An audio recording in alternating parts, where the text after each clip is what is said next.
Hai, halo. Bagaimana kabar kalian hari ini? Semoga semuanya dalam keadaan sehat ya. Hari ini kita akan belajar tentang ide pokok dan kalimat utama. Apakah kalian sudah tahu apa itu ide pokok? Kalau belum tahu, kakak kasih tahu nih. Ide pokok adalah gagasan yang menjadi dasar sebuah paragraf. Sering juga disebut sebagai gagasan pokok atau gagasan utama.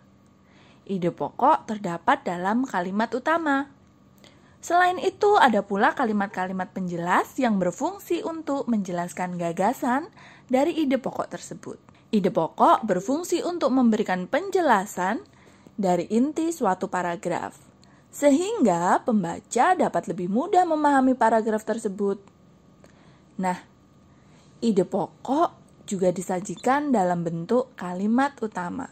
Kalimat utama yang memuat ide pokok itu bisa berada di awal, di tengah, ataupun di akhir paragraf. Jika ide pokok berada di awal paragraf, maka disebut sebagai paragraf deduktif. Sedangkan jika ide pokoknya terletak di akhir paragraf, maka disebut sebagai paragraf induktif. Meski begitu, ada juga ide pokok yang paragrafnya berada di awal dan di akhir paragraf. Nah, agar kalian semakin paham tentang ide pokok paragraf, kita simak ciri-cirinya. Ciri-ciri ide pokok dalam suatu paragraf. Untuk mencari ide pokok tersebut, pertama-tama kamu harus mengetahui dulu ciri-ciri dari ide pokoknya. Simak ciri-ciri berikut ini ya. 1. Inti dari sebuah paragraf atau pusat pembahasan. Yang kedua, memiliki kalimat pendukung. Ada yang mendukung, baik berupa penjelasan atau alasan yang menguatkan. Nah, kalau kalian sudah tahu ciri-cirinya, kita cari cara menentukan ide pokok paragraf.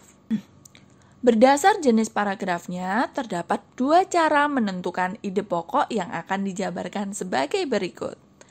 1. Paragraf yang memiliki kalimat utama. Caranya, cari isi dari kalimat utama itu sendiri. Yang kedua, menyimpulkan isi paragraf. Kemudian, cari ide pokoknya. Cara ini bisa dilakukan jika kalimat utama tidak berada di awal paragraf. Nah, sekarang kita simak teks berikut. Kalian bisa membuka buku tema. Bergerak adalah salah satu ciri dari makhluk hidup. Bergerak merupakan berpindah tempat dari satu posisi ke posisi lainnya. Makhluk hidup bisa bergerak apabila memperoleh rangsang, sebagian atau keseluruhan yang mengenai tubuhnya.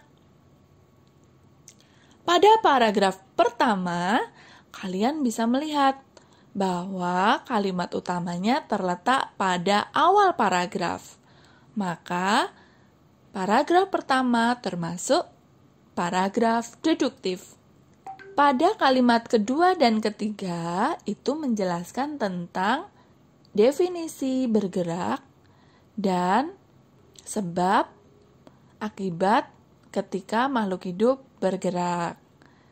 Lalu pada paragraf selanjutnya, yuk kita simak. Gerak pada manusia dan hewan tersusun ke dalam sistem organ gerak. Dengan sistem organ gerak tersebut membuat manusia dan hewan mampu berjalan, berlari, melompat, memanjat, berenang, dan sebagainya. Pada paragraf yang kedua, kalimatnya hanya ada 2.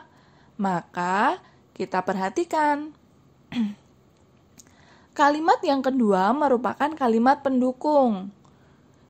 Maka kalimat utamanya adalah gerak pada manusia dan hewan tersusun ke dalam sistem organ gerak.